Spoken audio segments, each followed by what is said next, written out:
Goeiemôre almal. Joey, ons hond, hy elke keer as hy die kerkklokke hoor lui.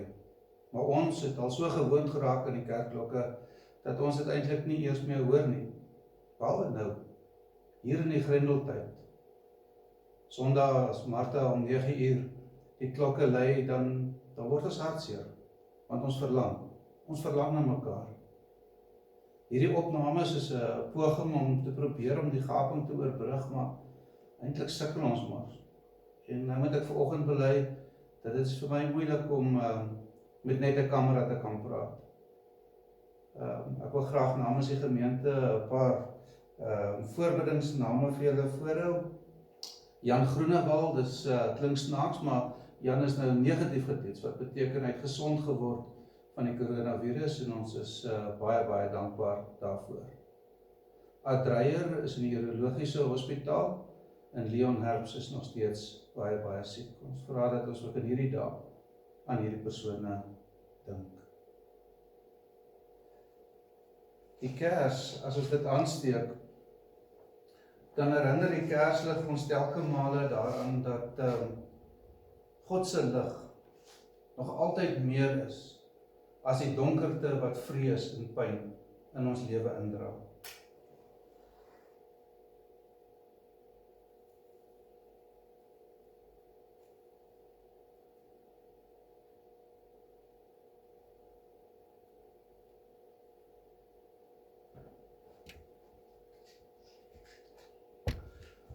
Daarom hoor weer vandag die pragtige woorde van Psalm 18.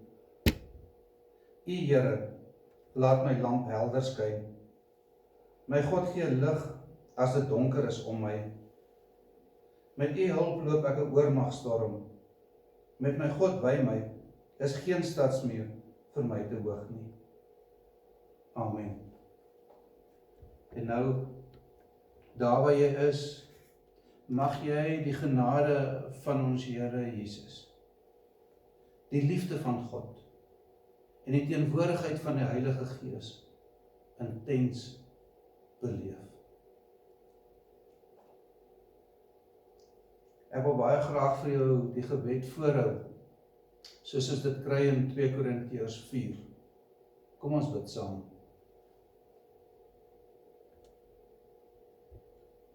God wat gesê het, laat daar lig skyn uit die duisternis, het ook in ons harte 'n lig laat skyn om ons te verlig met die wete dat Christus by ons is.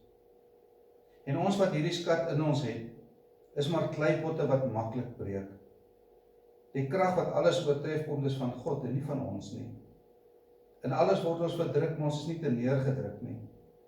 Ons is oor raad verleë, maar nie radeloos nie. Ons word vervolg, maar nie deur God verlaat nie. Op die grond neergegooi, maar nie vernietig nie. Spreek Heer, want die kinders luister. Net die woord bring weer lig in duister. Amen.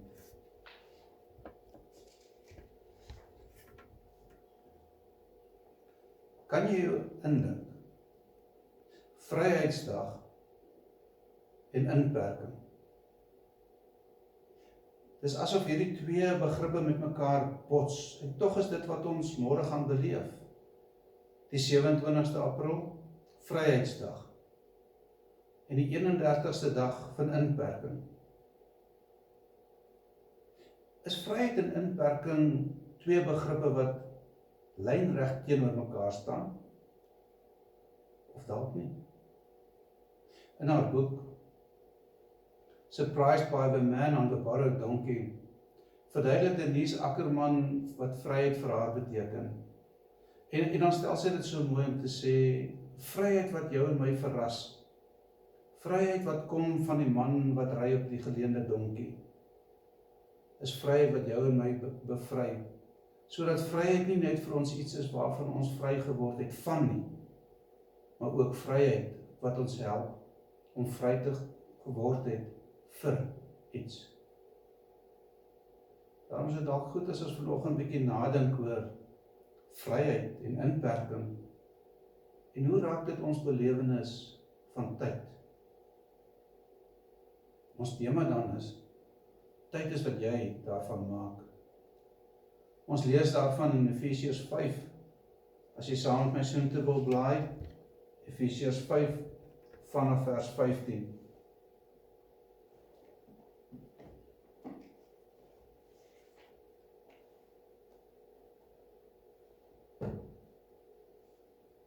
Wees baie versigtig hoe jy lewe, nie soos onverstandige mense nie, maar soos verstandig is. Maak die beste gebruik van elke geleentheid, want ons lewe in 'n goddelose tyd. Moet daarom nie onverstandig optree nie, maar probeer te wete kom wat die Here wil, dat jy moet doen. Ons herhaal vers 16. Maak die beste gebruik van elke geleentheid, want ons lewe in 'n goddelose tyd. So vertaal die Nuwe Afrikaanse vertaling dit, terwyl die ou Afrikaanse vertaling dit vertaal met, koop die tyd uit.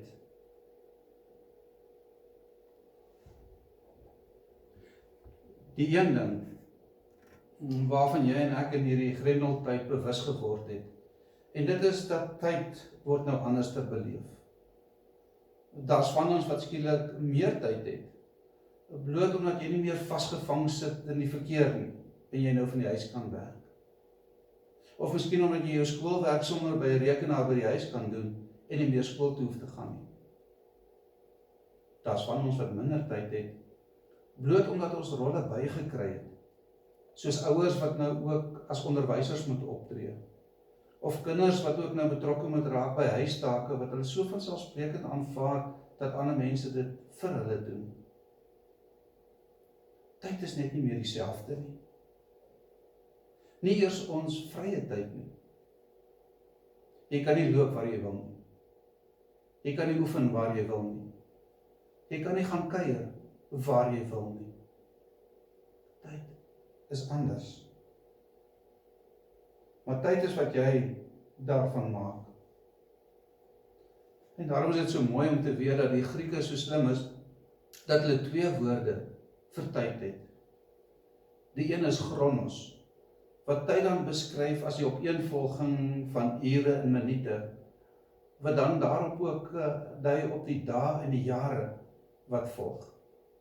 Die ander woord wat hulle het, is kairos, wat tyd as geleentheid beskryf. In vers 16, ons teksvers, 'n letterlike vertaling soos by die ou vertaling dit vertaal het is, koop die tyd uit. En dan die Griekse woord wat hier gebruik word vir tyd is kairos. En daarom is die Nuwe Afrikaanse vertaling dalk 'n goeie vertaling om dit te vertaal met, maak die beste gebruik van elke geleentheid. Tyd is om geleenthede aan te gryp. Op ons oor val dit bietjie vreemd om te hoor koop die tyd uit. So asof ons kan tyd wat verlore is inkoop. Of asof ons tyd kan opkoop om 'n voorraad daarvan te hê. En ons weet beide van hierdie 2 is nie moontlik nie. Die woord koop sou waarskynlik beter vertaal kon word met losgekoop. Hierdie selfde woord word daar gebruik in Galasiërs 3 vers 13 en dan word dit soos volg vertaal: Christus het ons losgekoop van die vloek wat die wet bring, deur in ons plek die vervloekte te word. So vers 16 is dan nie 'n oproep om tyd te koop, asof jy en ek tyd kan opkoop of inkoop nie. Maar vers 16 is eintlik 'n oproep om tyd los te koop. Dat tyd jou en my nie verstrengel nie. Dat tyd nie die lewe uit ons wurg nie. Wanneer tyd vir ons chronos is, dan is tyd eintlik maar net vir ons ure en minute en sekondes, wat ons help om te weet hoe lank het dit ons gevat om ons take af te handel. Hoe effektief was ons take wat ons vir onsself daar gestel het, om die doelwitte te bereik, om van ons doeltreffende mense te maak. En eintlik jaag ons tyd daarna en koop ons dit nie los nie. Maar tyd kan ook vir ons kairos wees. geleentheid om te doen wat die Here van ons wil. Hoe dit ook al sy, tyd is wat jy daarvan maak. Tyd is nooit neutraal nie. En daarom in ons geleesde gedeelte lees ons dat jy kan tyd as iets as boos beleef. Iets wat die lewe uit jou wurg. Iets wat jou laat voel dat jy net nooit voor is nie. Tyd wat jou vasmaak. Of jy kan tyd beleef as geleentheid. Om te doen dit wat God van jou en my verwag. Hoe gaan ons dit regkry? Deur bewus te wees van die Gees wat in ons is. God se Gees. En daarom mag jy daar by die huis weer tyd maak vir geleentheid. Geleentheid om by mekaar betrokke te wees. Geleentheid om mekaar te help met huistake. En jy wat alleen is? Wil jy nie maar net weer op jou foon kyk? Deur jou adreslys blaai? Miskien ergens is daar 'n naam. Iemand wat jy kan tyd voormaak om te bel. Net om te hoor hoe dit gaan. Tyd is wat jy daarvan maak. Mag ons dan opnuut weer hier in die Grendeltyd die vryheid beleef van tyd wat geleentheid is. Geleentheid waarvan jy en ek die beste gebruik maak. Tyd is wat jy daarvan maak. Moenie besel.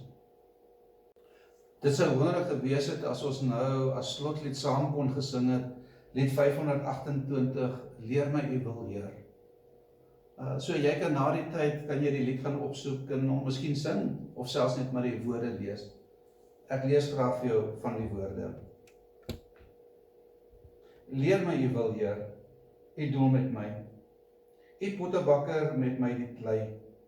Vorm my en maak my volgens u wil. Op u vertrou ek nederig stil. Leer my u wil, Heer, u plan vir my. Laat ek nie doelloos en nutteloos bly. U gee u gawes net soos u wil. Almal is diensbaar, elk met verskil. Vul met u Gees my breekbare kruik, dat u my oral nuttig gebruik.